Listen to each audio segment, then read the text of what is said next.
전국에선 지금 어떤 소식들이 화제일까요? 고향 소식을 지역신문으로 알아보는 클릭 전국은 지금입니다. 첫 번째는 부산일보입니다. 부산에서는 에코 델타시티 사업이 진행되면서 40여 필지를 갖고 있던 땅 부자 한 명이 1,700억 이상의 보상비를 받아 최근 5년간 전국에서 가장 많은 보상비를 받은 것으로 나타났습니다. 이 외에도 토지 주인들은 에코 델타시티 사업으로 막대한 보상금을 받아가고 있다는데요. 이 사업은 한국수자원공사와 LH가 함께 추진하고 있는 사업으로 총 사업비 5조 4천억 가운데 보상비가 2조 2천억 원, 사업비의 40%가 보상비인 겁니다. 보상금으로 인해 벼락부자가 된 이들은 대부분 외지인이라는 분석도 나오고 있는데요. 한 관계자는 땅 주인 가운데 80% 이상이 외지인이라면서 보상비가 소수의 부자들을 더 부자로 만들어준 것이라고 비판하기도 했습니다. 다음은 광주일보 보겠습니다. 광주시와 노무현재단 광주지역위원회는 무등산 노무현길 탐방로 명칭 회복을 추진하고 있다는데요.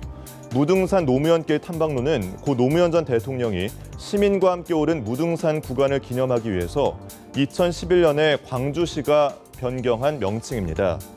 그런데 무등산이 국립공원으로 승격이 되면서 이 구간의 이름이 65개의 탐방로 중 하나인 8번 탐방로로 명칭이 바뀌게 된 건데요. 뒤늦게 이 사실을 안 노무현 재단 측과 광주시가 탐방로 명칭 회복을 지속적으로 요구하고 나섰습니다. 무등산 국립공원 측은 국립공원의 경우 특정 인사 이름을 딴 탐방로가 없기 때문에 난처하다는 입장인데요. 또 명칭 변경을 위해서는 공원위원회 심의 등을 거쳐야 하는데 아직 선례가 없다고 합니다. 무등산 8번 탐방로가 무등산 노무현길로 바뀔지 관심이 쏠리고 있습니다. 네, 마지막으로 경남신문 소식입니다.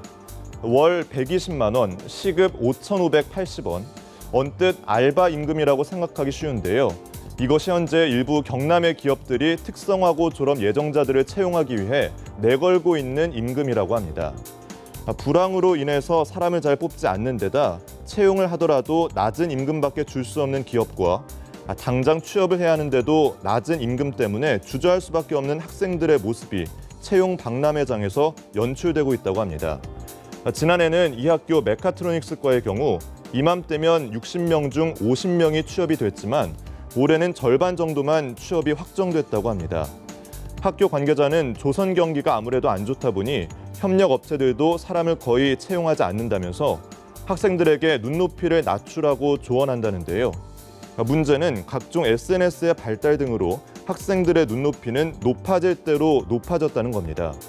10월에 있는 부사관 시험을 치르겠다는 학생들도 나오고 있지만 취업난으로 부사관 시험마저 2009년 1.8대 1에서 2013년에는 6.2대 1로 그 경쟁률이 3배 이상 늘었다고 합니다.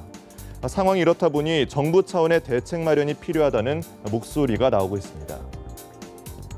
지금까지 생생한 지역 소식을 전해드린 클릭 전국은 지금이었습니다.